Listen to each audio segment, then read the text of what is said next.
Mazda presents SCP. The Steve Dangle Podcast with your hosts, Steve Dangle and Adam Wilde. Gentlemen, there's trouble on Lake Eugene. Whoa! Hot Wheels heaters back in the NHL? Well, no, he's not. But the way they're playing, I mean, might have to give him a tryout. Is that a thing? Have you never heard of Ottawa Ghost? No. Oh, Lake Eugene? No, it's not. That's not Ottawa Ghost. That's Danny Heatley's parody. It is the parody account. Yeah. Oh, okay. Because I thought going out for a rip on Lake Eugene, basically saying that the contract that Danny Heatley had with the Senators bought him a lake, and his character just throws lawn chairs off of his boat. It's a YouTube channel that does overdubs on player interviews. That's Ottawa Ghost. That's Ottawa Ghost. That's what I'm talking about. But Danny Heatley 50, or Danny Heatley All Star, something like Danny that. All Star 15. Yeah, so it makes this joke all the time about. I guess I get them mixed up about being on Lake Eugene, and it's funny because, yeah. Of course there's an issue, but the thing about the Senator situation is last year they got lucky that they weren't in this situation same place, same time. They had Andrew Hammond, but that was it. I mean, what has changed? And I wonder how they could have looked at last season and went, yeah, that should have happened. Well, Adam, what sparked this conversation? What sparked the conversation that we're having about Ottawa right now? They're not making the playoffs. And they're not making the playoffs. And they've spiraled recently. I mean, they were in the hunt. Nobody really had any faith that they were going to make it, unless you're an Ottawa fan. Well, they're not going to make the playoffs. I could have told you that. Yeah, but someone said some stuff and things. Who might I ask said? The former owner of Lake Eugene. No, Eugene Melnick.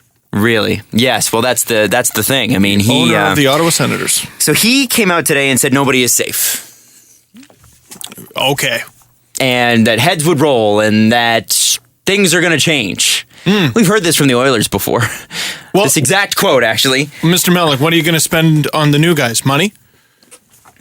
I wonder why the Sens are doing so poorly. They have one of the lowest, if not the lowest, payrolls in the NHL. They did last year, too. But your organization's fourth goalie down in the system, third or fourth goalie last season, won 22 out of 24 games down the stretch, something ridiculous like that. You can't Disney movie your way into the playoffs every year and expect to run a successful NHL team. You can't just expect angels in the outfield to happen to your hockey team every year and you'll turn a profit. That's not how you make the playoffs. No. You can't just Erik Karlsson and mishmash of merry men. It's true. And Erik Karlsson looks like he could be the leader of a group of merry men. Does he not? Yes. He has a musketeer. Him in Robin Hood gear. Robin Hood musketeer sort of look to him, I think. I think Erik Karlsson could easily be a musketeer. He is a bit of a D'Artagnan. Which is great. That's not a bad thing, by the way, before we get the hate tweets. But, I mean, I look at the Senators struggle every year, or well, not every year. I look at them struggle this year and I go, I know. It's not shocking. No, it's not. It's not shocking when the Senators don't make the playoffs for the same reason it's not shocking that the Coyotes don't make the playoffs sometimes. They're dealing with some rough scenarios here, and we don't look at the Senators as the Coyotes because the Senators are Canadian. Yes. And no Canadian team could possibly fail. How short our memories are. We lost two of them, 20 years ago? Yeah, exactly. Well, and beyond that, you look at the actual Senators' issues themselves, because there seems to be an issue getting people to Ottawa. Part of that reason, I would have to think, is the internal cap, right? Oh, I was going to say because the arena is so far. The arena? Oh, yeah. Well, yeah, you have to get them to Ottawa, and then you have to drive them outside of Ottawa to play a game, basically. It's funny. You get to Ottawa, we were just there, and you're like, this is nice. This is actually a pretty vibrant city. Where's the arena? Where's the arena? Oh, it's 20 minutes away. In a car. Not really, 15, 20, whatever. Not accessible by train. I love that you're apologizing for that comment, that joke that you made. Well, it's only really 15. I mean, guys, I use hyperbole as a common comedic device, but I mean, not everybody gets that. Jesse, do you have general manager open for the Sens? I do. What's their payroll? $64 million projected end of season cap total, which is higher than I would have thought it would have been. That's $10 million less than next year's cap. Their internal cap is 68. Melnick confirmed. Well, that's up from what I last heard. Wasn't it like 63 or something last year? Yeah, it was 62, 63, from what I understand, too. That's what I thought it was going to be at. $68 million US is what he throws at it, is what his quote says. Okay, so they've got some money to play with. You just gave Chris Neal a contract extension. Bingo. Here's the thing to me that's the Senators' problem. And I was just getting into it there. Hard to get people to Ottawa for some reason. I don't know why. Ottawa's beautiful. And it's a great place to live. And anybody who lives there will tell you that. Except for when we were there for Hockey Night in Cinema, all the locals ever said was, yeah, we're sorry it's kind of boring here. And I was like, I don't know what you're talking about. This is actually a fun city. We had a good time. I had a great time. Exactly. And it's right next door to Quebec, which is always there's no Canada like French Canada. It's true. The best Canada in the land. It's absolutely true. So I wonder if part of the problem is that there's an overcommitments. That is not a word. There's a chance that they overcommit to the players that they have. And I'm going to say case in point, Dion Phaneuf trade. What do we get back? What did the Leafs get back? Yeah, what did the Leafs get back for Dion Phaneuf? Well, okay. Not having Dion Phaneuf. But no, I'm talking about... How dare you, sir? Also, though, what do we get back player-wise? This is important. They get a little bit of finagle room with Jared Cowan because they can buy him out, and there was that weird clause that we talked about. Colin Greening is on the Leafs power play at the moment. Mm-hmm. I mean, I'm sure he's not part of the long-term plans, but he's been admirable since becoming a Leaf. He'll be a Leaf next year unless he gets dealt. And if he gets dealt, the Leafs get that. Sure. And then Milan Michalek, some veteran presence. He's been all right in the games that he's played and hasn't been hurt. Oh, and also a second-round pick. Oh, and also Tobias Lindbergh, who's been around a point a game for the Toronto Marlies since his arrival. By the way, thank God he's on the Marlies because he's one of like 5 guys who's still eligible to be called up. So the point I'm trying to make here is that you got over $10 million in salary, or just about $10 million. 9 or 10 million in salary to guys that one was injured, 2 would not make the roster on a good day. I got one. No, hold on. Okay, let me go with this one. Sure. Guys, they're paying too much money to players that don't deserve that money. They're committing to the guys that are like, yeah, I'm happy here for too much for too long. I don't think anybody looks at that Bobby Ryan deal and goes, there it is. Bingo, that's a great contract. There it is. And that's it's not just Bobby Ryan. That's the big one, though. It was Michalek. It was Cowan. It was all these guys who were handcuffing them. They already had an internal cap. And then they put all this money towards these guys who were truly middling guys. No disrespect to Milan Michalek, who was at one point a guy I think who could score 40, 50 points in the NHL. His body just caught up with him. Yeah. He's older. But, I mean, I don't know. It just seems like there's a lot of guys on that roster making more money than anybody else in the league would pay for them. And I'm looking at their general manager page right now. It's not going to get any better. Mike Hoffman makes $2 million, and he's an RFA. Okay, you're going to have to give him a raise, or they're going to have to deal him, which is going to be really funny. Alex Chason's an RFA. He hasn't been all that good. Matt Puempel, former first-round pick. Ryan Jingle.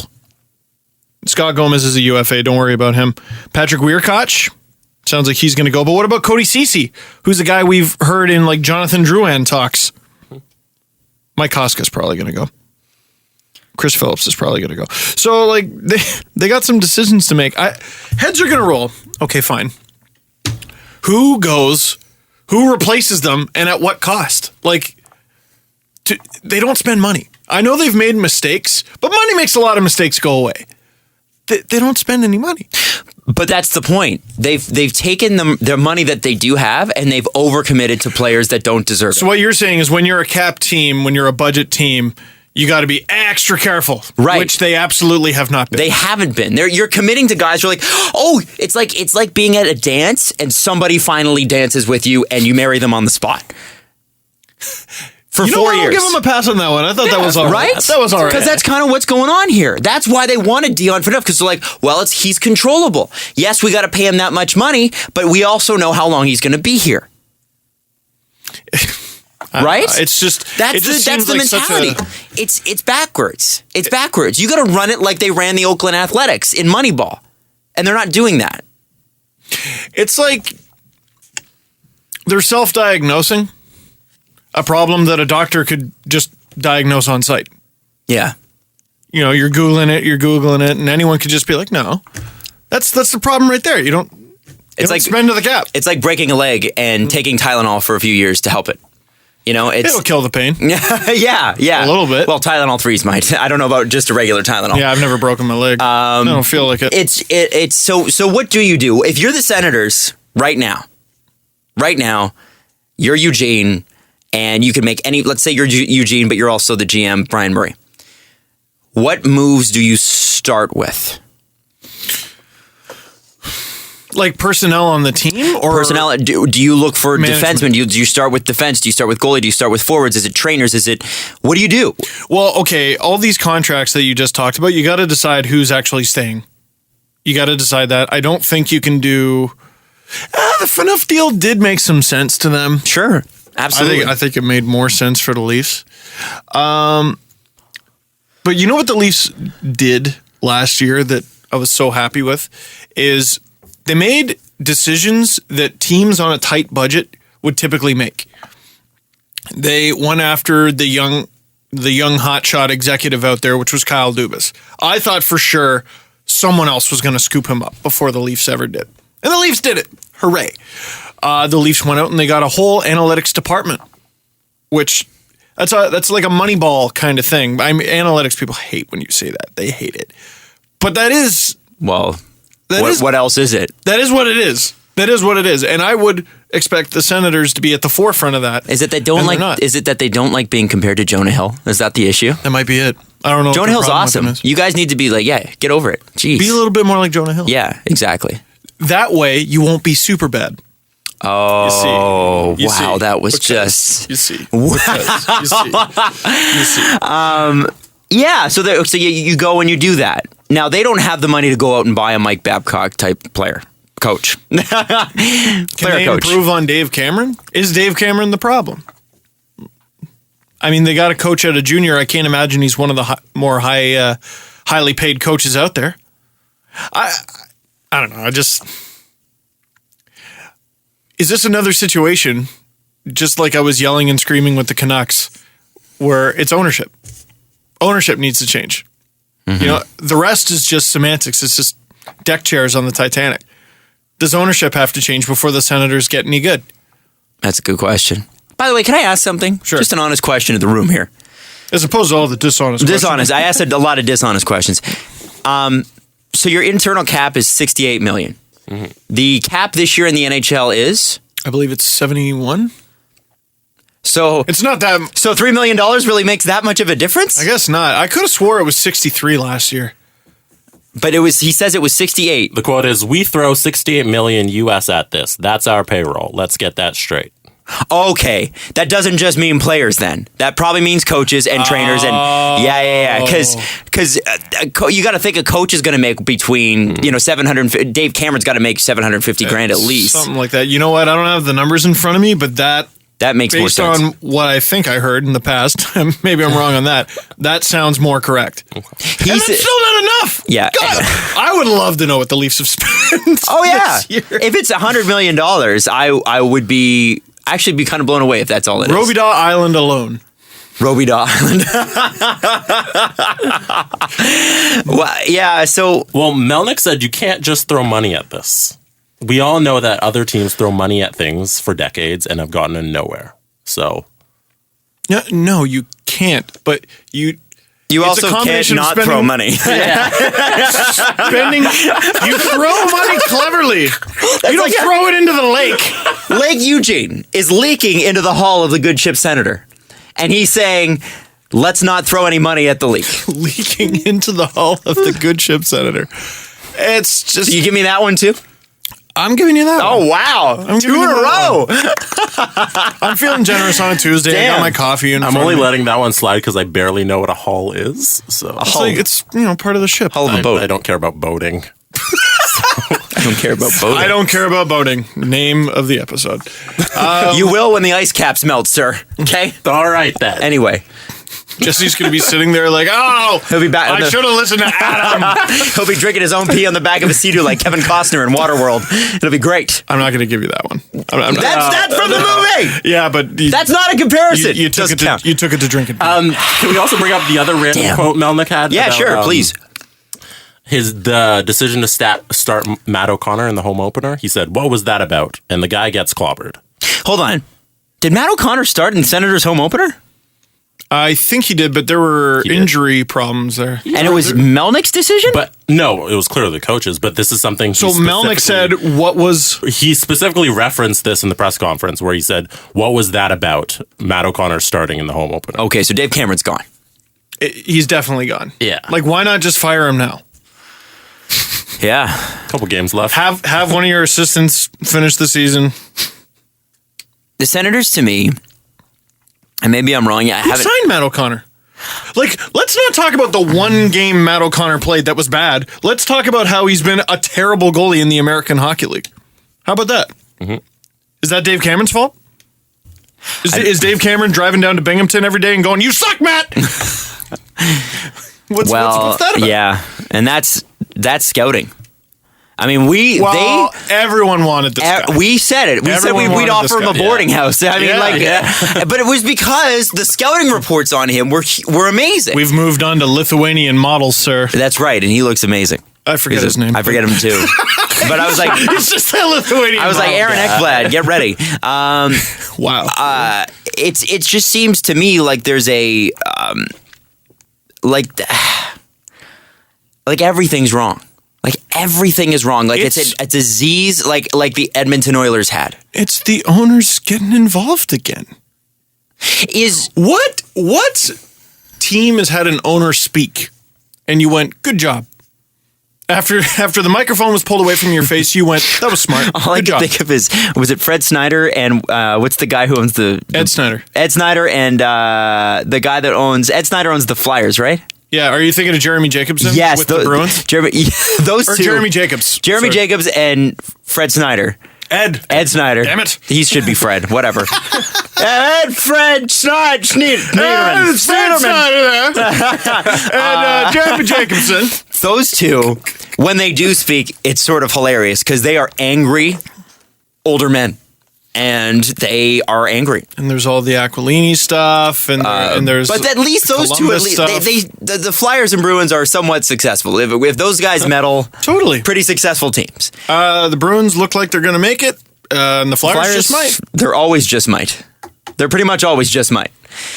Ghost Bear. He does Yeah, things. seriously. But you're right. I mean, ownership, when they talk, if they're doing a press conference, that's kind of. I've never seen the Leafs ownership do a press conference. Good. Keep it that way. Who's going to stand up there? Larry Tannenbaum would be the guy. No, shut up. Now you put a Rogers cable box on a stand and point a mic at it and expect it to say something. Yeah, pretty much. And there's also that other company, but we won't mention that. I don't know. And Larry, it's a. Yeah, so you think, how much do you think Eugene has meddled in this? Why is he talking in the first place? Yeah. What's he talking about? Why is he... Say what you will about Lou Lamoriello. Like, the only time I ever hear people gripe about Lou Lamoriello, it's, well, we're not going to hear anything because... Blah, blah, blah. Yeah, but, okay.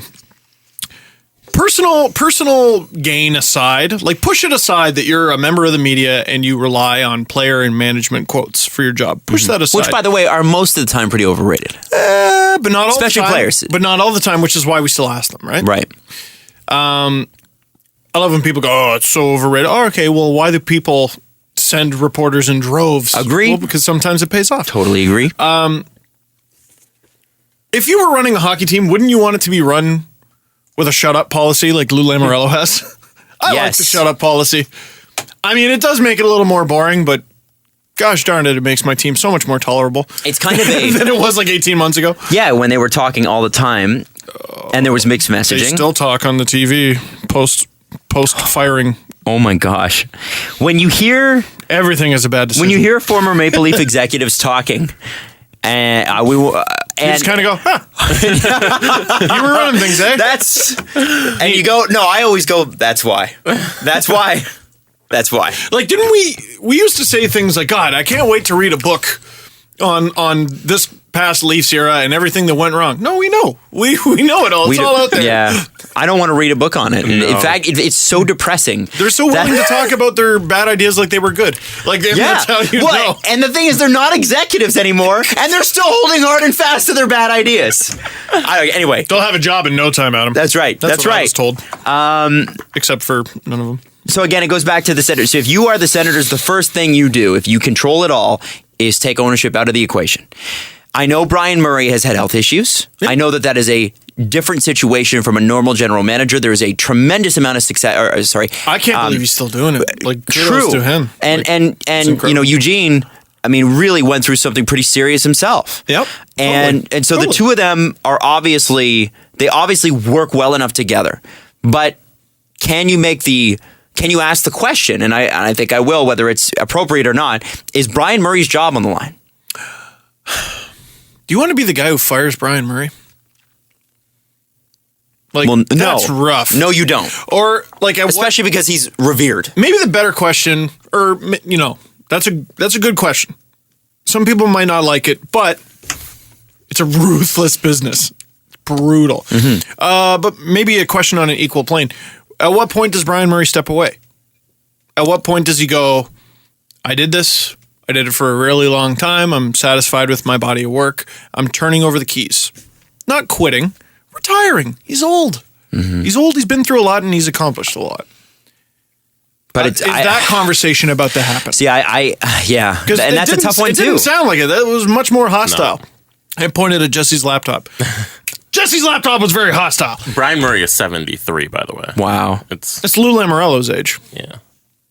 And at that age, your health is tenuous. I mean, regardless, for a normal person. Yeah, you are walking on the edge of a knife, and it takes one wrong turn, and you are in trouble. And it's not anything that you have done in your past.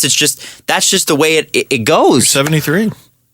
Yeah. So beyond that, I doubt it. I doubt his health factored into his cognitive decision making, which is why I wonder how much of the moving and shaking that Brian did over the last year is Brian, and how much of it is a muted version of what Eugene wanted.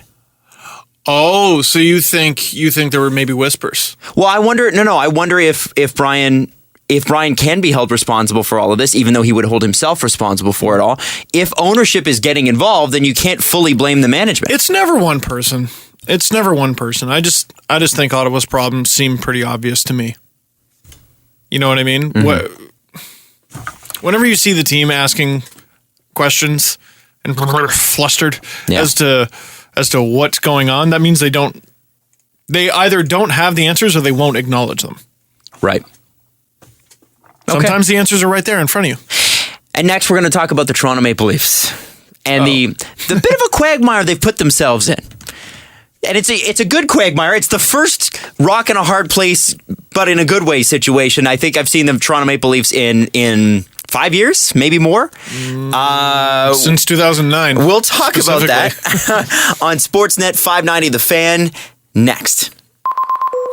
So does it bother you that the Toronto Maple Leafs are a point out of not being in last place? You can't say a point out of last place, a point out of not being in last place. Yeah, a point out of second, last place. A point out of first place in the draft lottery. Right. And and what's strange, by the way, they are not first place in the draft lottery right now. They're not? I believe the Edmonton Oilers are, because the Edmonton Oilers have played 75 games and they have 65 points. The Leafs have played 72 games and have 63 points. So technically, they're still in last. I'm not actually sure that that's the case right now. I'm not actually sure that that's the case. No, it's the Leafs are in last. Yeah, they're in two less points. Okay, they could lose if they lose the next three. Still in last. They still have 2 less points. Fair enough. Unless all 3 are in shootouts, because shootout losses are worth half a win. LOL. So, does it bother you that the Leafs are 5-4-1 in the last 10, and really most recently they were like 5-2-1? You know, it's been a really pretty good run. It's been a hot run, and against some good teams. Yeah, Calgary Red Wings, and Panthers. Even the games they've lost have really been 1-goal games up until the end. The only time they really got smoked was the Sens game in Hockey Night in Cinema. Yes. How lucky of us. But No, the Panthers won. They lost 4-1, but 2 of those goals were empty netters. Right. It was a 2-1 game. And like both goals that were actually scored on a goalie were pretty fluky. So Right. Leafs have been in it. Now, here's something I tweeted last night. And it was this. If the Leafs ice a team that is essentially their AHL affiliate and 5 or 6 other dudes, do they need to feel bad if they don't finish in last place? How aggressively can you actually tank? And by the way, if this team can't finish last, if it is just too good down the stretch to finish last, whoopee! Look, I want Austin Matthews too. I want the first pick too. Mm-hmm. But, well, first of all, if they don't finish last, that doesn't mean they won't get the first, second, or third because finishing last doesn't even guarantee you. Does it even guarantee you a top 5? Guarantees you as 4th at the worst. Mm-hmm. So they'd be picking what they picked last year at the very worst. And it's only a 20%. I mean, last year, what was it? What was it for last year? Because the lottery, it was still 20. It was still 20%. It's just a little different this year. The Sabres had an 80% chance of drafting Jack Eichel instead of Connor McDavid. So by finishing last, they got Jack Eichel. Very good thing. Anyway, we're getting besides the point. But the Leafs have basically called up the kids. Mm-hmm. It's kid time. What was the best line? Parento, not a kid. Nylander. And Hyman. And Zach Hyman. Who was, by the way, how did we get him again? Greg McKegg. And a what pick? Conditional 7th? I think you're right. Conditional 7th. Not knocking Greg McKegg, but what a smoke show of a trade. Yes. Woo! Oh, it's beautiful. Last year was 25% odds, by the way.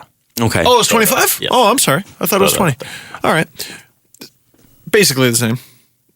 It's not. But Zach Hyman has been great. Nylander's been great. Connor Brown finally picking up his first career NHL point. Frederic Gauthier. The mountain goat, as I am now dubbing him. Not good enough that he's just a goat. He's a mountain of a man, and he's a goat. A mountain goat. He's the mountain goat. Connor Carrick. Look, the kids are looking good. The kids are looking good. And that is the whole point of a rebuild. Another thing I pointed out in the LFR video I did today for last night's game. I kind of wish Parento was traded. I kind of wish the Leafs got something for him, a 3rd plus, maybe a 2nd round pick, maybe a 2nd round pick plus.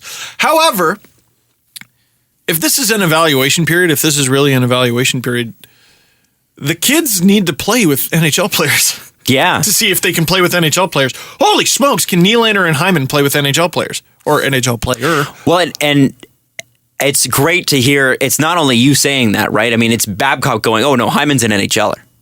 Like, and it's not like, there wasn't much doubt about Nylander. We knew, like, good chances were he was going to be pretty good. If Hyman turns out fantastic. If he doesn't, well, Greg McKegg in a conditional 7th.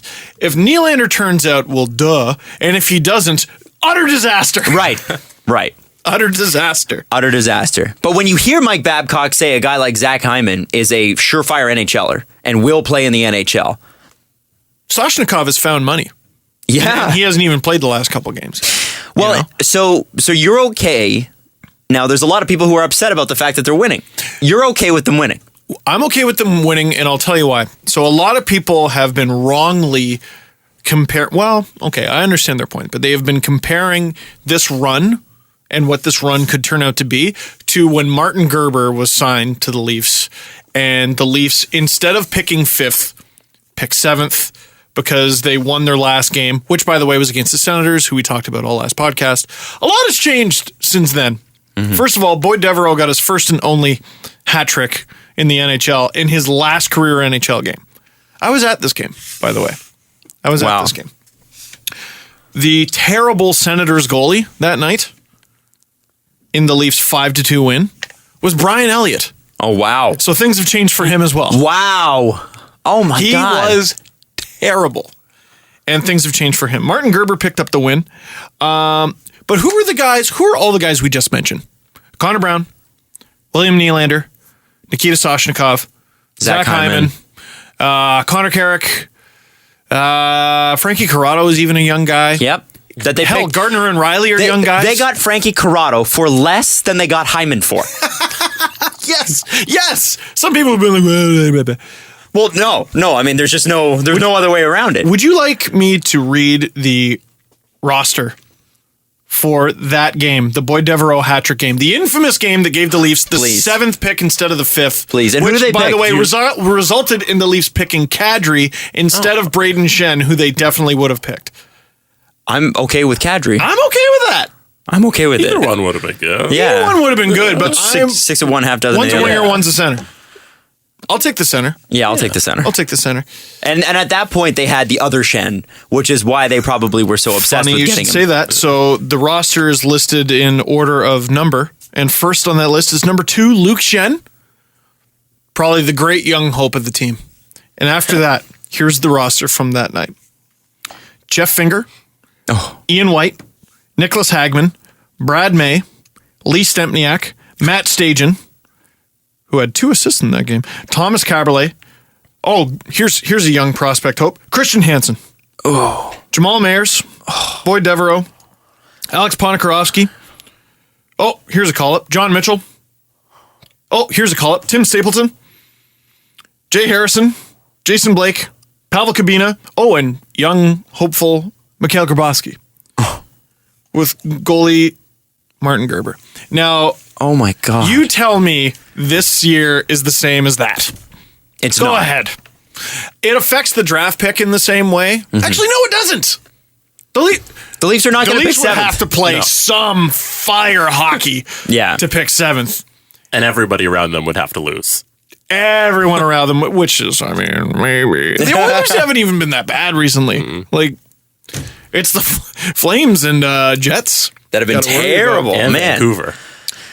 No, are they really in the... Yeah, Vancouver is competing for that Well, lottery we pick. actually have to talk about Vancouver later in the thing because God. But anyway, Because, yeah. Leaf fans who have that idea in their head that this is the same as the Martin Gerbered year, it's not.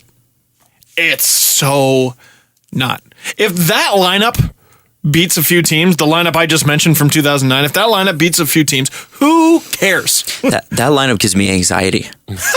Like I'm actually my hands are many of those actually guys- sweating, feeling that because I remember at that time, like all you wanted was to look at the team and go, "There's some hope here," and not a single one of those guys was there any hope to put into. Luke Shannon- None. Luke Shen is still in the league. Jeff Finger, nope. White, nope. Hagman, nope. May, nope. Stempniak, pretty good. Stajan, yes. Caberlet, nope. Hansen, nope. Mayers, nope. Devereaux, nope. Ponikarovsky, nope. Mitchell, yes. John Mitchell, one of the more successful careers on this team. Yes. Yeah. Since that game, has had one of the more successful Is he careers. in Colorado now? Still in Colorado? Yes. Okay. Stapleton, nope. Jay Harrison, nope. Jason Blake, nope. Pavel Kabina, nope. Mikhail Grabowski, yes. Mikhail Grabowski, Martin Gerbered, no. It's not bad. Now we talk about the current Leafs team. It's not the same, guys. It's not even close. And Yeah. yeah, no, and I think you're right. And remember that the Leafs have a obscene amount of money. Oh, isn't it fun? They have funny, if you will. That makes up for the bad one earlier. Thank you. They literally have so much money going into free agency.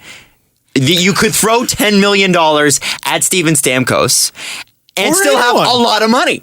Like, that's the crazy thing. It's not like they're, within a few, they might have $4 or $5 million. No. They're going to have a lot of money to spend. Here's what's interesting. They could sign Steven Stamkos. What if they don't? I'm still not upset. What else do you do with all that funny? If you don't spend it on him, guess what? You have more funny. More funny. It's funny. More funny to spend. Isn't it funny? It is a good position to be in. Now, I'm not saying they should go spend it all right now because, again, in 2 years now, after this year, you got to re-sign William Nylander. And then there's a bunch of other young guys, and then Totally. there's the possibility of big changes with a potential lockout, and then And how 2 much years does after Kadri that, want? and what does Kadri want? Well, Is Garrett Sparks going to win a couple Vezinas? Is Riley going to get a couple Norrises. Norris's? That's right. Wouldn't it be great if Doughty never gets one and Riley wins like 6?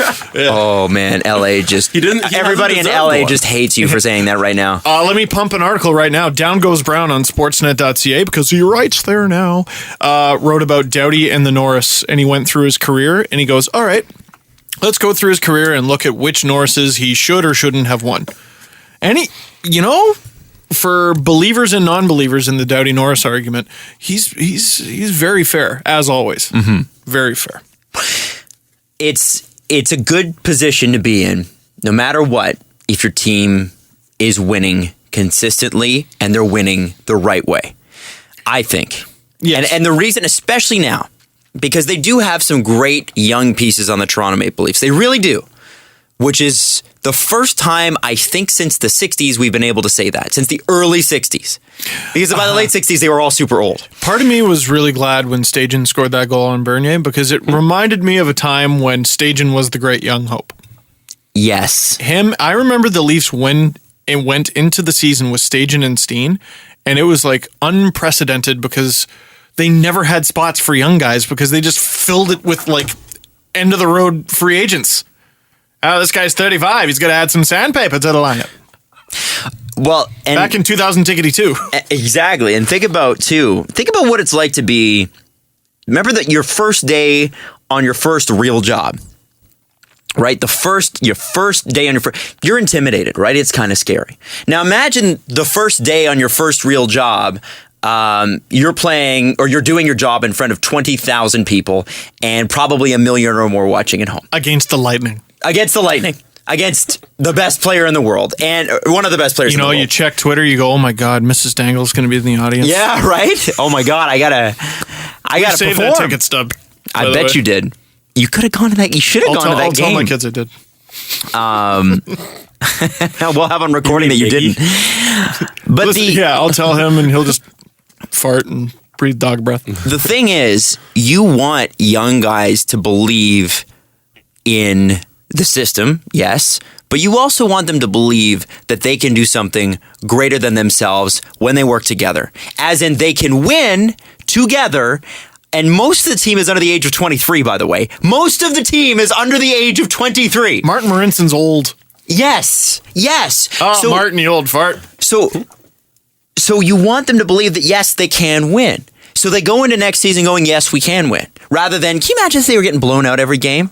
What that does to a player's confidence? That traumatizes you for a while. I also like, after the Flames game, that there was no fiddle-faddle or whatever about, is Nylander going to the Worlds? Babcock just goes, nope. No. Going to the American League playoffs. Yeah, they might want him, but they're not going to get him. Yep, that's nice. I mean, and if I had wheels, I'd be a wagon. Pretty much. Right? That seems like something Babcock would say. Yeah. That's where they teach him in Saskatchewan. And William Nylander, we should talk about. I mean, the guy has 4 goals and 3 assists in all the games that he's played, but he's had 5 points in the last 2 games. Bless the Calgary Flames. I'm going to just be a huge Leaf fan when I say this. I don't care. Remember when McDavid was having a bit of a tough time starting the season? Yeah. He was having a bit of a tough time. He was. It was like 3 games. I know. It was literally 3 games. It was a really tough time, Jesse. Those were tough times. But remember when Nylander was having a rough start? Sorry, was that the drought of 2015? Yeah, it was brutal. I mean, he got shut out by the Blues and probably a couple other teams. And then he lit the Flames up like the Olympic torch. Mm-hmm. In Calgary. In Calgary. Now, this is a little different, but remember when Nylander was failing to meet expectations for half a dozen games? And might I just say, there's a couple people that didn't get that I was being sarcastic on the last show when I said, trade him. And I was kidding, guys. I was kidding. Who cares? I don't know how you didn't get that, but hey. We should trade Nylander. There was an Oilers fan on Twitter last night who I tweeted, shouldn't the Oilers hope that they pick 4th so that they can draft a defenseman and save themselves from themselves? Yeah, and right. And then someone goes, are all Leafs writers this delusional? And I went, what's delusional about that? How don't you get that I was kidding? Like, you're on Twitter right now, sir. How are you smart enough to sign up for a Twitter account and send me that tweet and not get what I just said? How do you function? You have Twitter, which means you either have a computer, a phone, or both. That means you have a job. How are you smart enough to have that job and not get what I was saying? Now, in that person's, does this person follow you? Probably not. Okay, if they did follow you, then there's no excuse because they'd get your sense of humor. If they don't follow you, then they take it out of context. Then they're missing out. Yeah, well, obviously. And by the way, the race to 40K is on, sir. You're almost there. Oh, I mean, who's counting? 40,000. And you get the number 1 overall pick. Do you trade it to 3, Arizona, and get Oliver Ekman-Larsson. They're not willing to give up Oliver Ekman-Larsson for Austin There's Matthews. an argument for it. Yeah. There's an argument Would you for do it. Oh, hell yes. If you get the number 3 pick. And Oliver Ekman-Larsson? Yeah. Yes. Austin Absolutely. You have Connor McDavid. Yes. Wait, the first pick And Oliver Ekman-Larsson and the third? Okay, let's say Yes, I do. Yeah, okay. Or you wouldn't just do a one for one? Wouldn't you be happy if the player you drafted third overall turned into Oliver Ekman-Larsson? Yes. That's why I'm like, yes, give me, I'll take Oliver Would you do Ekman-Larsson. a 1 for 1? No. You want to draft? No, you want to draft. No, that's too much. You want to draft. That's Okay. too much, but not OEL and the third. That's too much. Would you go down as far as, like, say, the 6th or 7th? Are you saying the Leafs? Boy, that's a lot. The 7th and Austin, or the 7th and Larson for Austin Matthews. Is that how low the Coyotes could pick? Yeah, well, they could win a couple games. Yeah, I think so. They could also win the lottery. Honestly, Wouldn't that be great? Guys, I honestly could see Phoenix. Well, I don't know about Oliver Ekman-Larsson. No, I can't see Phoenix wanting to do that. Oliver Ekman-Larsson and their first. Phoenix. Damn. Phoenix Jar. Arizona. Because you look at their D-core, and they have so many defensemen who are under 25. What's OEL? How many How old of is them he? are? He's 24. He's only 24. He's only 24. Yes, I do that deal. Hell yes. Come on. right. He is instantly your best defenseman. In what scenario? Why on earth would you give him up? I know. That doesn't make sense. know. That's not what gonna happen. Is anybody saying that? Is there No, any I source made that's it up. Oh, Anyway, Jesse. here. The You jerk- had me hooked, man. That jerk on Twitter got me off track. What I was trying to say was Nylander was somewhat coldish for like a few games. Not anymore. Not anymore. The Flames, if I may say, heated him up a little bit. Hey, can we quickly mention just the turtling incident at the end? Can we just quickly mention that? I tweeted, I tweeted, Johnny, I love all 165 pounds of you, but don't make fun of Kadri. If you're not going to fight yourself. I looked it up on NHL.com, 157 pounds. Wow. And listen, Turns out I overshot it. But look, Johnny Gaudreau's a great player. 71 points in 72 no games. disrespect to him, but I looked at that and I thought, okay, first off, he turned his back and you slashed him on the two parts of part of his body where there is literally no padding. There's no padding back there.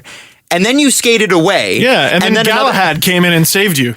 Josh Galahad Juris came in and saved you, sir. And have you looked at Johnny Gaudreau's hockeyfights.com page? I haven't. It's a little sparse. Are you sure there's even need for a page for him there? That was the thing that Like, surprised why me. do I was they like, have he one? doesn't have one. Why is it there? Why is it there? Well, people just keep checking. Nope, still 0.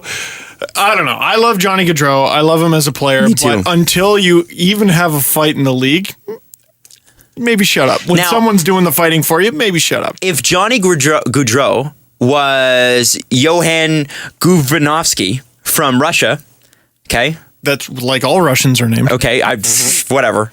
Don Cherry would be calling him out on Hockey Night in Canada. Yeah, you know what? He would be getting lit up. I would Don be- Cherry. It'd be in the papers today. I wonder if Don Cherry will. I hope he does. I hope he does too, because there's a situation where I go, I would agree with Don Cherry if he said that. Well, and then you know what though, Adam? You're not taking into account that what if Don Cherry rips on Kadri for turtling and embellishing? Well, yeah, and And you know what? I bet you and that's fair. what's going to happen. He could He's too. going to rip the whole thing. But you know what? Gaudreau's American. Right. He's American. He's not a good Ontario boy like Kadri. Oh yeah. He's not from Scarborough. That's a Kadri. That's a Kadri that can get a Kadri. Just throwing syllables. Just whipping as many, just vomiting syllables all over the table. You know what though? I'm predicting though that because that's a perfect Hockey Night in Canada segment. It involves so many things. I have a prediction too. You go. Okay. You go. No, you go first. Well, okay, it involves so many things. First of all, Hockey Night in Canada is Hockey Night in Canada. And it's an all-Canadian matchup. You got Toronto, you got Calgary, you cover the early audience, you cover the late audience. Beautiful. And you get to cover diving, which you love to point out every week. There's a good Ontario boy involved. There's someone not from Canada involved that you can rip on. It's perfect. And it's about today's game and how it's not like it used to be. So maybe this is a perfect HNIC segment. You know what? We need to start predicting, because now that NHL Headlines is gone, we need to start predicting what Don Cherry will talk about this week. What's the number one thing that Don will talk about? This is our prediction. That can be our new Thursday thing. Now, argument-wise, I think that Don Cherry makes the argument that because fighting and toughness has gone out of the game, events like this can happen. So he maybe won't rip a specific player. He'll rip the sequence of events and say, see, it's what happens when you don't have fighters. Adam's right. They're going to rip all three folks involved. And maybe even go a step beyond, stick it up for Kadri. Where nobody was in the zone to stick up for Kadri. Everybody else has skated the other way. Yeah. And then he's going to show Scrivens and Leonard and go, Scrivens, well, you're staring the guy down. You didn't actually throw a punch.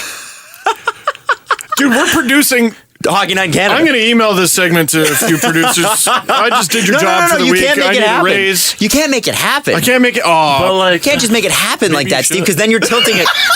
You're tilting it in our direction. I don't think that's fair. Yeah, make a call, Steve.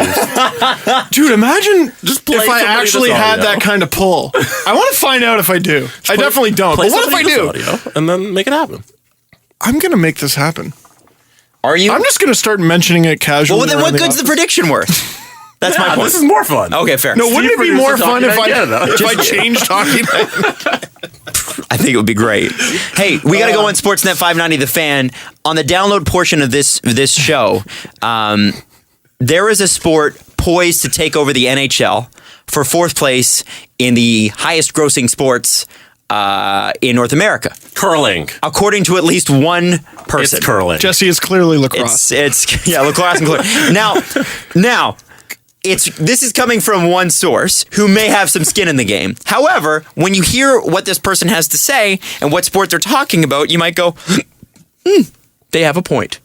And we'll talk about that on Sportsnet 590 The Fan. Not on Sportsnet 590 The Fan. We'll talk about it at sportsnet.ca or on iTunes. It's Steve Dangle Podcast brought to you by Panago Pizza. It's what's on the inside that counts, like my thoughts. What a speed wobble there at the end. It's hard, okay? It's hard. Here, can I start with something I desperately wanted to say on the radio portion, but I couldn't? Sure. Fuck it! We got Cassie Kadri! Dive in there, Josh Jupas, drop the loophole there. Gives him the slash, thought he was on his team. And Johnny Goodnow, doing the turtle thing. You haven't had a fight in this league. You can't talk Johnny Goodnow. It's true. It's very, very true. Wow. Yeah, all of that. Now, not like, who does it the right way? Erica Budskin. When you get in touch with a Hockey Night in Panago, I'm so tired. Adam has a radio show to do after this. When you get in touch with the Hockey Night in Canada people, when you get in touch with the Hockey Night in Panago people. Saturday night Panago Hockey Night and something. No, I'm so screwed. Cherries. I'm okay. Other things. The last time I felt this way, I went on the air and I said, get it this time. Here we go. The last time I felt this way, I went on the air and Jesse will back me up on this on Kiss 92.5, and I said, and here's Cake by the Summer from Demi Lovato. No, it was DNC or whatever. And then I nailed it. I was like, yeah, hit that post. And then Jesse was like, Adam, you got Demi Lovato and DNCE mixed up there. Cake by the Summer. Anyway, I was watching hockey highlights. I was watching hockey highlights yesterday. Cake by the Summer. I was watching hockey highlights, and they called Shane Gostisbehere Nick Cousins so many times and so convincingly that I started to believe he was Nick Cousins.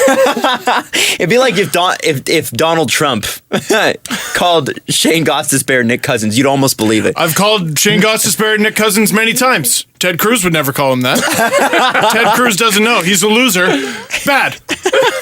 True. It's a perfect Donald Trump treat. When you call the Hockey Night in Canada people and you pitch this segment for Don Cherry, are you going to also say, and so then Don should say, well, fuck that. Yeah, and I see Don saying it like, right? Is that how it goes? That's what I do, is order Don Cherry. Right. Why don't you record the video beforehand, and then by the time Saturday rolls around, you have evidence that you predicted it?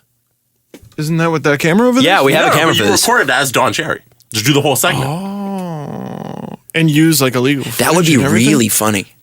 Can you, Beating Don Cherry to Don Cherry. do you have a suit? Can you do that? Do you have a very colorful I don't know if suit? that's a good idea. Yeah, I feel like that might be embarrassing someone who works for the same company. I don't know if that's embarrassing rather than just being understanding what Don Cherry would go after. I mean, really, you're not making fun of Don Cherry. You're going, this is how I predict he will do it, and then you're imitating. So you're imitating him, you're making fun of him. But in a loving way, because very clearly the show loves Don Cherry. You know what? And you love Don Cherry. It's a good idea. It's potentially a really bad idea. Let me run it up the flagpole. And then what if So you that's a nail big it? fat no then. Yeah, what if you nail it? What if he goes on Saturday night and says exactly what you said? Well, then there's I proof look here. great, and he looks like a dick. And I don't think that's good. Actually, you know what? Even if it went that way, I actually think Steve looks terrible. Oh, because now it looks like I'm picking on an old man? Yeah. No, you can't. No. Come on. Stop picking on old people, like, Steve. Maybe Steve- I've just watched him. Steve, you are literally I was picking born. on an octogenarian. Like, Every time you do that impression, you are picking on an old man. yeah, you're How dare bullying. you. You are bullying an old I man. can't wait for a call from Mike.com. Yeah. Speaking of which, I want to thank No! all the people that tweeted us the New York Times article on MikeFreaking.com. Someone sent me that, and I was like, oh, this looks interesting. Can't wait to not read it. Well, wait, here, did you read it? I did. I looked at the pictures and I read a few pieces of it. I did read it. The CEO, by the way, or the Adam read it. SEO. The Adam- SEO. He's not a CEO. Sorry. What did I? What? Well, I was going to say Adam read it the way I read most novels in high school. Yeah. Cole's notes. The SEO is 28 years old. He is exactly our age, and I mean, some of the quotes I read, I kind of, it was like they legitimately believe that they are doing something important for society, and God they, bless though? them. But wow. Aren't they? But wow. Anyway, you know, I was like, just buy. After I read that the quotes that I read, I was like, just buy. Because the education system, buy. You know what? When you're super young and you have all these ideas, you just go, oh man, fucking old people getting in my way. Mm-hmm. And then you get like a couple years older and you go, yeah, older people are pretty useful. Yeah. Anyway. Well, and the thing is, we're their age and we know what they're doing. We know exactly. They're just inflaming people. They are literally, there's a fire. People are trying to put it out and they are there with cardboard fanning the flames. Clickbait. That's what the world needs. Congrats. You've created clickbait. I have a Leafs thing for when we want to get back to Well, I actually, what Leafs thing did you want to We go? should just throw out that Tyler Bozak will be back on Thursday. Hey, that's not a Tyler bad thing. Bozeman. Yeah. I wonder You can where he see him there. slots in the lineup. Well, I would assume number 2 behind Kadri. What does that do to William? Well, maybe you want to start him at number 3 and just kind of get him he's been out a long time. So who does line mates be then?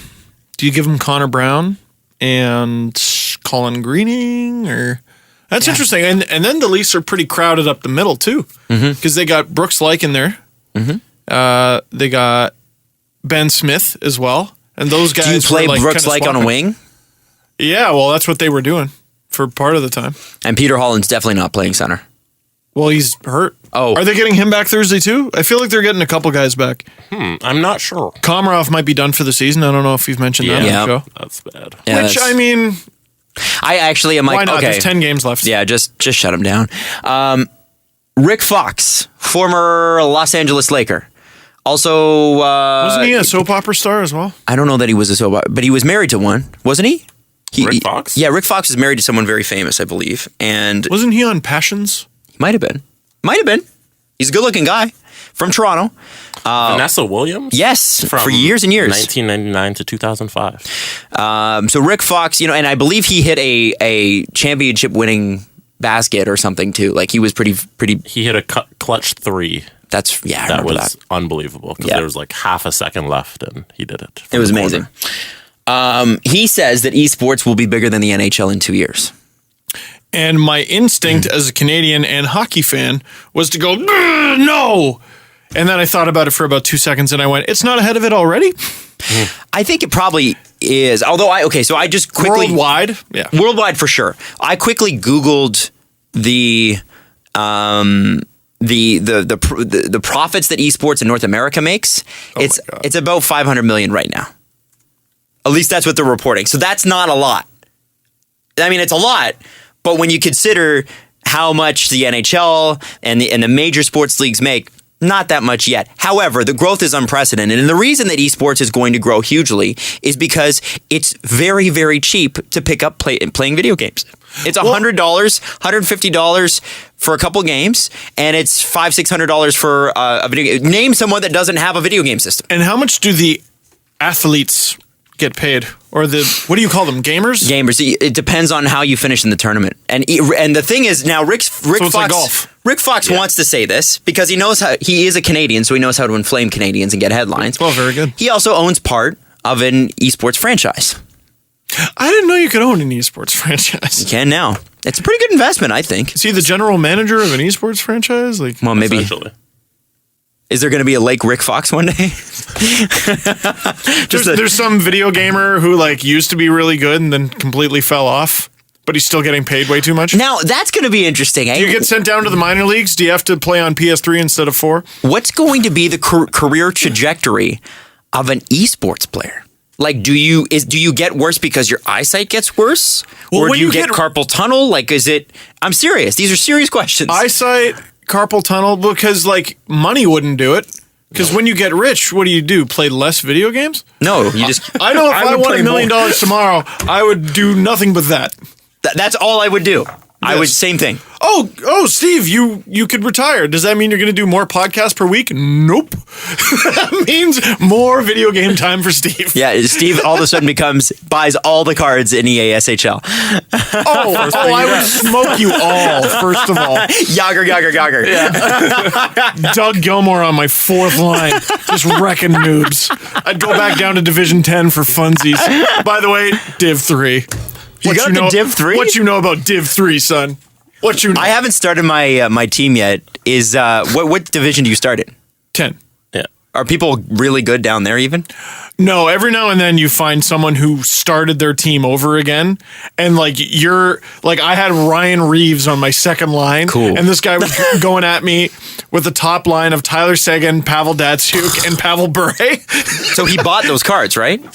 He must. Because you have to earn them as you move up into divisions, right? Well, okay, if you get a player who's 84 overall or 85 overall, like a Sean Couturier or something like that, it's about 1,000, 1,200 coins, something like that. To get a player who's 91, it's 100,000 coins. Wow. And you gotta play a lot of NHL 16 to get those kinds of coins, or buy them. Which every time I see how much a pack costs in actual money, I'm like, I'm not even going to miss that kind of money. No! But I don't do it. I haven't done it yet. I'm not ruling it out either. He's going to do it. I see. Dude, it's like $4. Jesse, Steve. It's like $4. Dude, don't. That's like buying stuff for Farmville. Yeah, don't do it. Be a man, earn it. Wow. Are you telling me to be a man and do the right thing? Be a man, earn it. Buy that pack for your child one day. I get it. Mm-hmm. But you, sir, are a man. Actually, no, what don't. What if I pass it down to them? You're bequeathing your NHL, your coins from NHL. One day, all of this will be yours, Steve. You will have Andrew Cogliano on your third line. You will be blessed. Daddy, what's that? We must never go there. That's Division 10. You must never go there, Simba. I'll name my kid Simba. Steve, you have a mortgage. You probably shouldn't be spending your money on fake cards. Oh, yeah. What if I put that $4 towards the mortgage? Then I'd really be, in some money, You would. Think about it. It's not true. I'll be like Stan from South Park with that freemium game and friggin' be like $50,000 in debt. I just back to Rick Fox. I think he's got a point, but I find it interesting that they say that it will be esports in fourth place because where's UFC rank? I was thinking about that. UFC's got to be higher than the NHL too. It's higher than the NHL at the top. But not... In the same way that, Mayweather-Pacquiao made billions of dollars. Mm-hmm. I would challenge most other people to name like 5 more boxers that are still active. Right. I don't even know if I can. I don't think I can. Canelo. I'm just thinking of people that Pacquiao and Mayweather beat. That guy who's always on World Star for some reason. I'm out. Do you guys want some of the revenue numbers? Okay, perfect. So the NHL in 2014 is the most recent one I could find. They generated about $3.7 billion in revenue. It's a pretty solid industry. That's revenue. Yes. Revenue. And if you look at one of the teams, the Leafs, they're worth about $1.2 billion alone. So there's that. Everyone needs to Google the difference between revenue and profit. Yes. Because there is a very large difference. Esports worldwide generate about 600 million. So Adam, you're pretty close on that. And then if you look at the UFC, they generate about 250 million. And Whoa, that's it? Yeah. How much of that is Conor McGregor? By the way? Right. Exactly. Wow. And Ronda Rousey. Interesting. I'd Okay. say over 50% is from those two combined. And what's interesting too, I talked to Buck Martinez this morning on Breakfast Television, and Oh, just, Oh, nice. and he said baseball's a $9 billion industry. So that shows you the difference. Yeah. That's why baseball players get paid so much. Oh, yeah, of course. That's interesting. Anyway, wow, we learned something today. Didn't we? It's funny. Like, McGregor is going to face Nick Diaz again, supposedly. Like, that's in the works. And I'm like, McGregor is the 145 champion. Why is he tying up the belt? Why is he going to fight Diaz again? Why is he going to fight him at 170 again? It makes no sense. And then I'm like, I am absolutely going to watch that fight. For sure. And so is everyone who watched the first one. No one who watched the first one was disappointed. Unless you were definitely cheering for McGregor and you don't care about the actual art of it at all. And it was such an entertaining fight. It was great. It's what it's all about. Like, screw the belts, screw the weight divisions, money. Are people going to watch? Yeah. That's the beginning, middle, and end of it. And what the UFC does, I think better than anyone, is creates hype and rivalry. They are the WWE of now, and it's for real. And that's what's so great about it. I mean, the WWE did that too. That's why they were successful. I didn't want to watch Conor McGregor versus Rafael Dos Anjos and have Dos Anjos just make furrowed eyebrows at him and not actually get flustered by what he said. It was great watching Jose Aldo try to do that and then get definitely flustered. It was great watching Nate Diaz yip back at him. But I'm not going to watch this guy, Oh, he's coming up to 155 and shut up. Yeah. Sell the sport. Like, I get that you have to train and be a fighter, and one thing you can never take away from Ronda Rousey is people have an opinion on her. And she's made a persona for herself. She's made an image for herself. It always blows my mind how many people hate Ronda Rousey too. And they just hate her because she's successful. Like, Yeah. she And lost. she's mean. She lost one fight. She lost one fight. Literally one. One fight. Did she get dominated? Yes. Does everybody get dominated from time to time? Yes. Even Division III Steve Dangle gets dominated from time to time And at I always bounce EASHL. back. Always bounce back. Ronda can learn from me. And but guess what? Holly Holm, She's going to bounce back too. She will too, but she also lost. That's what happens. It's and sports. didn't give up either. She did the old, we've talked about this before, where I said she was like Stone Cold Steve Austin and that she didn't tap. Don't look now. Back to hockey for a second. Yes. But the Pittsburgh Penguins, up until yesterday, were second in the Metropolitan Division. Yeah, guys, cool it. And Knock it off. the Rangers had just jumped ahead because they won last night. They got 90 points. The Pittsburgh Penguins have 88. And all of a sudden, nobody's talking about Pittsburgh in that wild card thing. So you got the Islanders and Detroit holding those two wild card positions, and Philly and New Jersey kind of nipping at their heels, although New Jersey's starting to fall out. They've got 77 points. Yeah, with Detroit has 73 games played too. Detroit's And there got are no more 83. goalies out.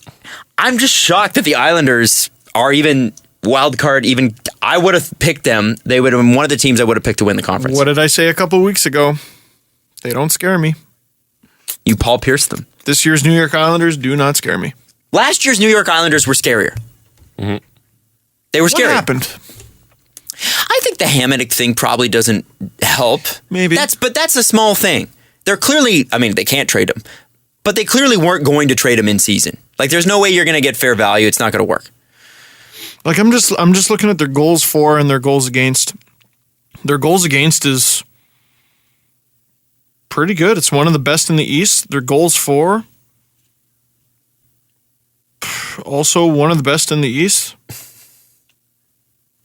I don't get it. I don't get it either. Plus 16 goal differential. Don't scare me. I don't know what it is. Is Pittsburgh going to be that one team who's really hot going into the playoffs and they storm through everybody? Could be. They have to keep it going for 10 more games, though. That team. Well, this is the funny thing, because like I was thinking, boy, Washington does not want to run into Pittsburgh in the first round. That doesn't look like it's going to happen anymore. No. They can't. But it sure would be fun to see them play again. Now, I tell you, Washington doesn't want any part of Philly in the first round. No?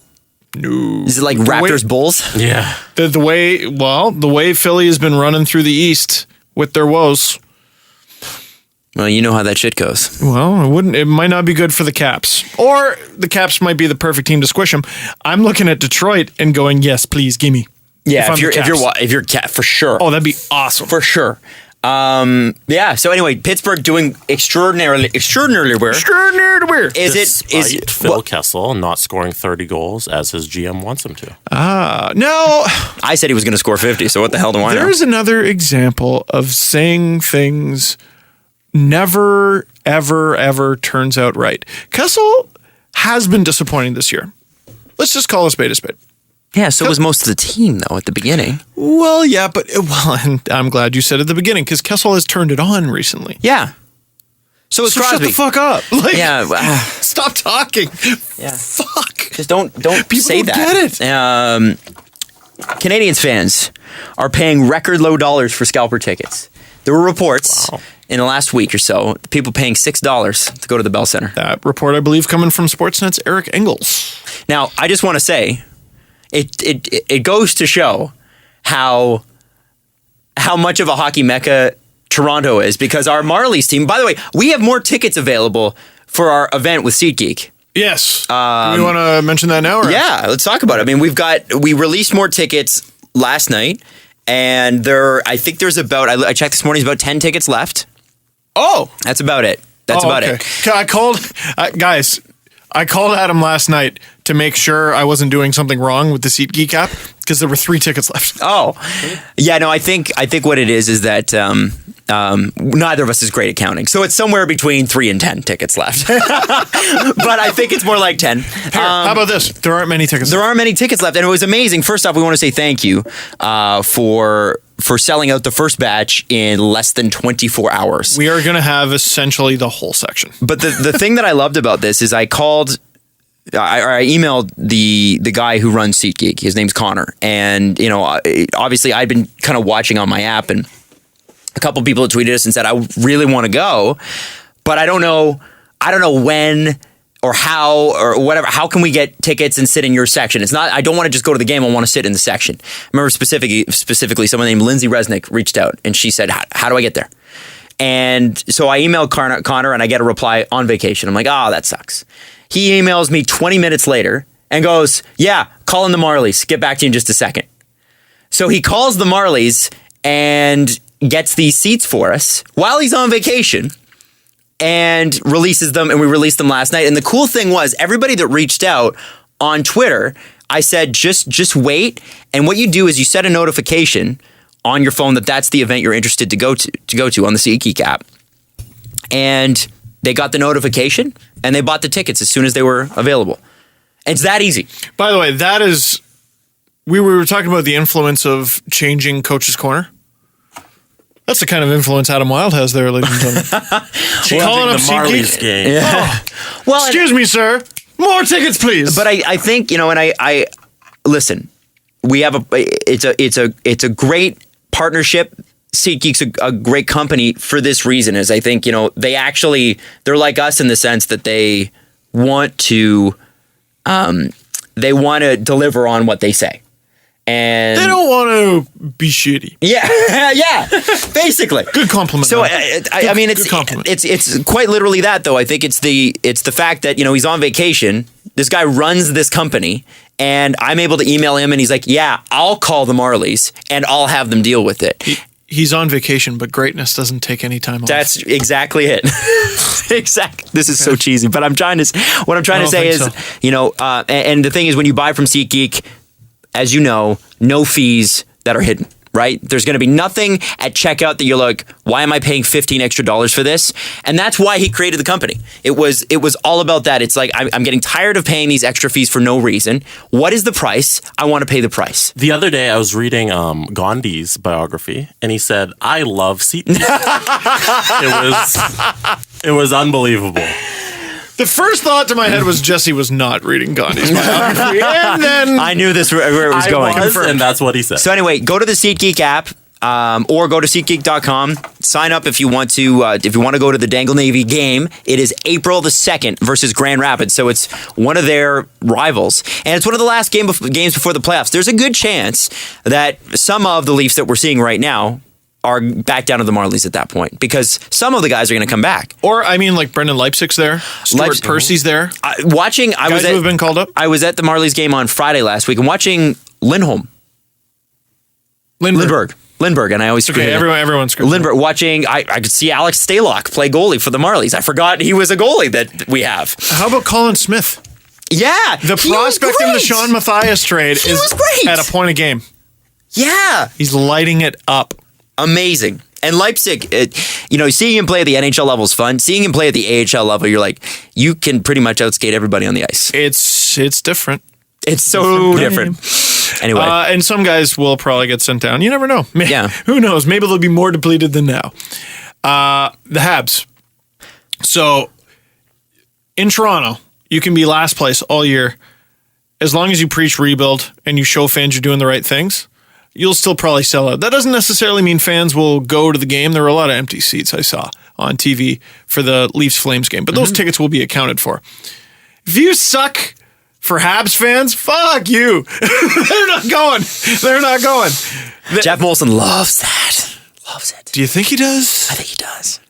You think he loves that fans won't go? No, I think he hates it. Oh, I was like, okay, that's why Adam's going to make a profound point that's wrong. I think, actually, we were talking about that before the show.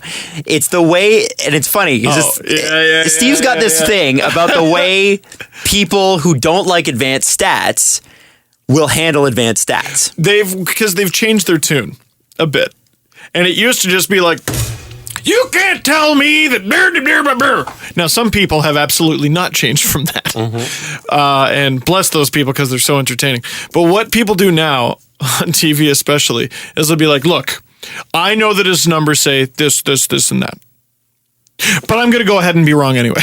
They'll start with, look, I'm acknowledging this and I'm aware of this. But let me go ahead and just trudge through it like the Juggernaut. I just think it's really funny. It's funny. I'm going to listen, guys, look, I know what you know, but I know what I know, and it's okay if I'm wrong. Let me just go ahead and be wrong. I get paid to be wrong. Which in a way makes it worse.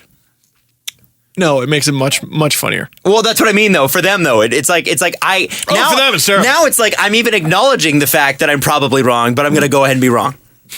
Look, despite all evidence to the contrary, this. Yeah. Maybe they shouldn't be in hockey analysis. They should be in politics. I think with reports like this, and I know everything in Montreal is far more sensational than any other place in the league. And I mean that. Toronto fans, you think it's crazy here?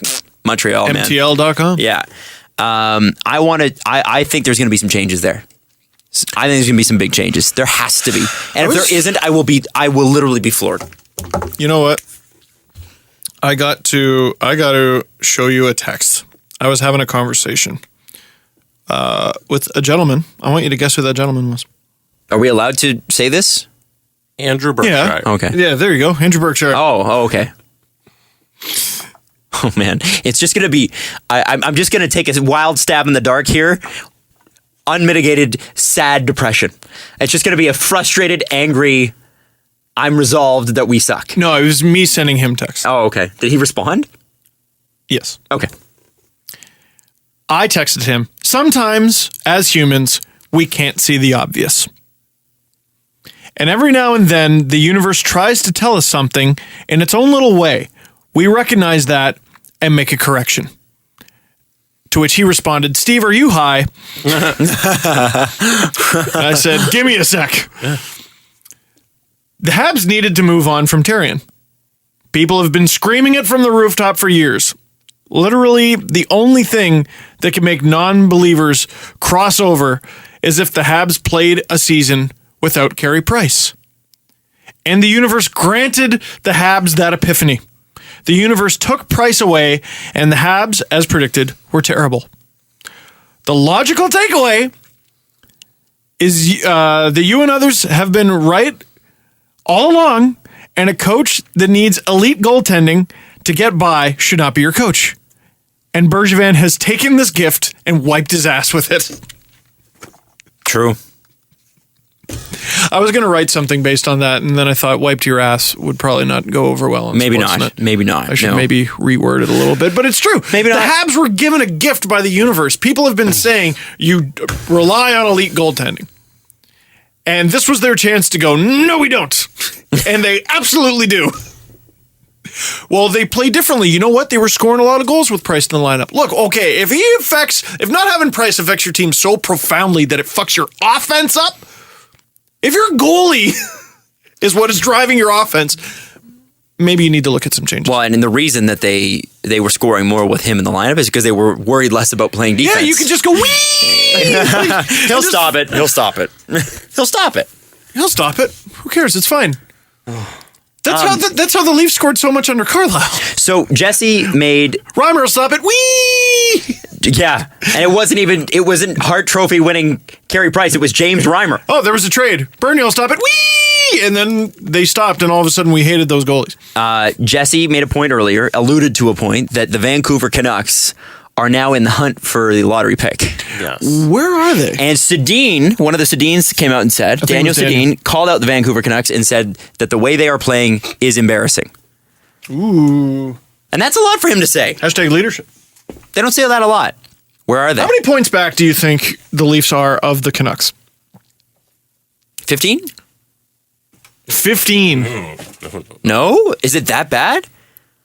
Because you would think they'd be like they'd be like New Jersey Devil levels, No, right? okay. Like 77, 78 points. The Leafs have played 72 games. The Canucks have played one fewer at 71. But the Leafs are just 3 points back of the Canucks. Whoa. 1 point back of the Jets. The Canucks who were going to be in the playoff hunt, right? Yep. At Yeah. trade deadline? 1 point back of the Jets. 2 points back of the Oilers. 3 points back of the Canucks. 5 points back of the Flames. 6 points back of the Coyotes. And those are just the Western teams I was looking at. Oh my God. They're 3 points behind the Blue Jackets. You know what? I take back what I said. The Leafs could potentially really screw themselves. Not just by 1 or 2 picks. Oh boy. Hey, you know what?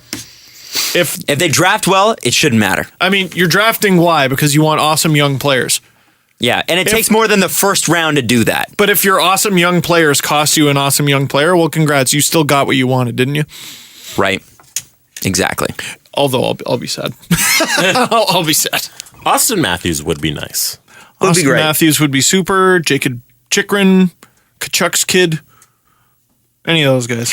Oh, the Finns. Before we go to do the press conference, skatetoGreat.org, we just want to mention them too. Text Dangle to 41010. $5, $10, $20 donation. You know who it goes to. Kids who cannot afford to play the game. It's the most expensive game to play. And unfortunately, there aren't a lot of ways. Adam, I don't think you've considered how much a NASCAR car costs. Well, okay, fair. Fair. Get it right. And NASCAR's having huge financial problems right now. Shocking. Where's Skate to NASCAR? Yeah, right? We need to support them next. No. Wheels we to don't. NASCAR. There you go. Rubber to NASCAR, whatever. Anyway, skatetoGreat.org. If you have any hockey equipment that you want to donate, it's coming down to the end of the season. Your hockey equipment might be getting old. Your kids' hockey equipment might be getting old. We would encourage you to visit them because we love them. Let's do the press conference. Now that Reimer has posted 2 shutouts in 4 games, how much money will MLS&E throw at him to try and get him back in the summer? Reimer was with the Leafs since, 2010? They had all the chances. Yeah, they're not going to... No, even if they re-sign him, they're not going to base it on the 4 games he's played with the Sharks, guys. Yeah. Why not? Relax. Yeah. I'm still skeptical as to whether or not I believe Reimer's camp actually asked for 6 times 6. But I think he can ask for something around the 4 or 5 region. Stay away from the $5 million. Yeah. Stay away. Like, I don't know. They're not ready for a goalie like him. They're not ready. They're not ready for a. Honestly, I don't That's think. an interesting thought. I don't think they're ready for a $5 million goalie yet. You know, like what is it? Corey Crawford makes what, 6, 6.5? I think 6 or high 5s. Well, tell me the differences between Reimer and Corey Crawford. If Reimer played on the Blackhawks, would he not be Corey Crawford? Antti Niemi won a cup with them. Exactly. And that's not taking away from Niemi or Crawford, because Reimer's a really good goalie. He's just never played on a good team. And I wonder, I don't think the Leafs need to go and marry the first person at the Nance. The problem there, like, he probably wants term. Mm-hmm. I can't imagine what teams out there would give him term, and I can't imagine a scenario. There aren't many players out there that it would make sense for the Leafs to give term to, especially in net. And it was interesting what you just said. Like, he's not the goalie for them right now. Mm-hmm. The goalie for the Leafs right now is one who's willing to sign like a 2-year deal. Yep. The one for us right now is the one we have for another year. Bernier. Bernier and Sparks. Let him play out a year. Absolutely. Or Bibo. Do you think they're going to make Sparks totally. and NHLer full time? Why not? Next year? Well, even if it's a platoon thing. Even if he goes down and Bibo comes up and that's the deal, I don't have a problem with that. Here's my problem. I think it is good for Bibo to get more games and to start. And having Sparks up with the Leafs would definitely do that. The problem is, what if one of Bernier or Sparks gets hurt? Then who do you call up? Well, that'll be an issue. Do you re-sign Stalock? But if you have Reimer in your system, you're pretty much guaranteed he's going to get hurt. Name a season where he's not. Yeah, he's had trouble. So, I think Reimer ends up in Calgary. Or Edmonton. Calgary or Edmonton. I think he's a great fit in Edmonton. I actually really do. How many times can you just take a bet with a goalie before you realize that doesn't work? True. Yeah, I just think status quo, unless they can find something in the trade market, and who knows what's out there. If Gibson's out there for Anaheim, I go after him. I'm bringing my phone charger to my buddy's wedding. Oh, the draft is going to be nuts. The draft is going to be so much fun, and it's going to be a 2-hour drive away. I love my buddy, though. Next question. Have we seen the last game of Joffrey Lupul in a Leafs uniform? Yeah. Probably. Look at the guys in the lineup right now and look at how well they've played. Yeah. Now, does that mean... Could you replace Josh Levo with Joffrey Lupul and be A-okay? Well, Josh Levo is going to play more games. So in that manner, yeah. If you have a person who has 2 legs and can skate at the NHL. No, I'm serious. I'm serious. There literally, I'm sorry, but genetically sometimes people are just not cut out for that kind of push. Are you saying that the expansion draft can't come fast enough? I'm saying that he's going to be exposed. By the way, we forgot to mention last episode that 25% of your cap has to be exposed. Yeah. So not only are you exposing players, but you have to expose legitimate cap as well. Oh, bummer. I know. Basically, it's the Blackhawks out clause. The Blackhawks and Bruins love this. The Blackhawks they get are just riddled with shenanigans. Oh, yeah. They probably push for that one, honestly. There was some talk on Twitter today about shut up with calling them a model franchise. No. They're absolutely not.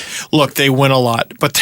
Should we call that the Brian Bickle clause in the expansion? Ooh, the Brian Bickle clause. I kind of like it. Or the Anglin clause in Calgary? I mean, really? Who knows? It's going to be really interesting seeing who gets claimed. Oh, this year is going to be great. I'm so excited for the next 18 months. It's going to be so freaking exciting. So exciting. We rip on the NHL, but God, we love it, and God, it's fun. If it was not, if the NHL wasn't such a disaster sometimes, like if it really was, like if it wasn't it literally is the Wild West sometimes. It's like, we're going to try this. I don't know why Mrs. Dangle isn't more of an NHL fan, because she loves watching Trainwreck TV. Oh. She just loves it. Well, she does. And I'm a Leaf fan. Like, it's on the TV in our home. Good point. It's a good point. Yeah, anyway, I think it's going to be very, very interesting to watch. And, yeah, 25% of your salary. Well, okay, hypothetically, before we get to the last question, Jesse, hypothetically, if you do move a Lupul, do you think there's any way that they can move that contract without without retaining salary on it? So do they take a bad contract back that's equal to, or maybe even more in value, that expires this year? They did it with Phaneuf. So they can do it with Lupul. They did it with Phaneuf. I think Is that the Phaneuf only way to do it? Much more valuable to an NHL team. If I told you Stefan Robidas couldn't play in the NHL anymore because of injury, you'd believe me, right? Mm-hmm. Like we're all skeptical, but it is believable. Yeah. Sure. If I told you Joffrey Lupul is too injured, He's more believable because of his back. yeah, you'd believe me, wouldn't you? Yeah. I think that might be what happens. Actually, he's got 2 more years left. So did Robidas No. at the beginning of this season. No way. So what? Yeah, so did Robidas. So did Robidas. Yeah. He had 2 more years at the beginning of this season. And I remember we said on the show, we're like, they're not going to sit him for 2 years, are they? Yup. You bet they are. They're going to sit Horton for the rest of his career. Well, Horton can't He doesn't have a bend over. Well, yeah, because he's hurt. You believe that, don't you? And Lupul had a life-changing back injury. Like, people forget, nobody thought he was playing in the NHL again. So the fact that he came back is incredible. And a really bad infection. Yeah. Yeah, what if Lupul just wants to retire? And What if he doesn't? Yeah, and he doesn't want to retire? Yeah, because then so he says, I'll sit out for 2 years. Instead of a trade, you get to still live in Toronto. We know you love the lifestyle here. You're very well paid. You're, well taken care of. You get to stay in the condo or wherever the hell you live. You have access to our medical facilities. You have access to our medical facilities. You get your paycheck. You most importantly get your paycheck. Is that such a bad life? Or we can send you back to Edmonton. Still my favorite. Arizona. My favorite blog Salming.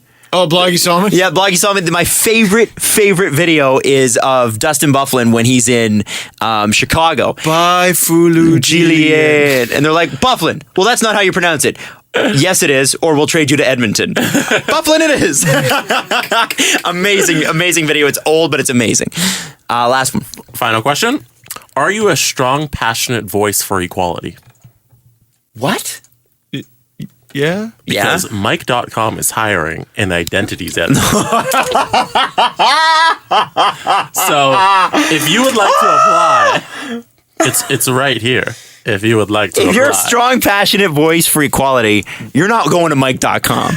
That's how they lead off their application. And that's the final question. What's hilarious is that if you are a strong, passionate voice for equality, Mike.com's coming to you, aren't they? Yeah. Steve made a face. What are we seeing, Steve? It's interesting to see such a young news outlet say you need to have 3 to 5 years of experience at a high volume quality news outlet. What, when they're not one themselves? I didn't say that, Adam. I think you just did. But if you want to hire, I merely asked the question. I didn't say 5 years bullshit. I didn't say that. I merely asked the question. By the way, if Mike.com wrote an article about us ripping them, what would the headline be?